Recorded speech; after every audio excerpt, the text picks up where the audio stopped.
ตีเดินขวาแล้วก็น้ำคนเดิน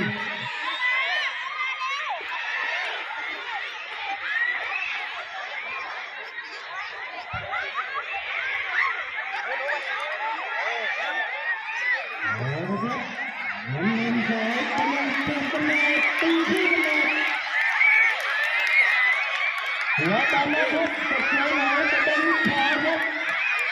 ทำให้อาจารย์ลุกขึ้นเพื่อนเข้าสนาม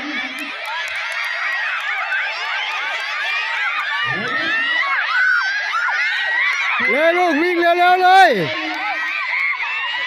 สมบูรณ์เดี๋ยวครับเดินเร็ว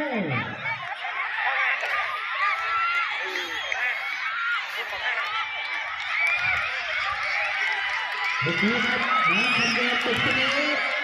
ขาเต่าแต่ตอนนี้มันเตะเลยครับสีขาว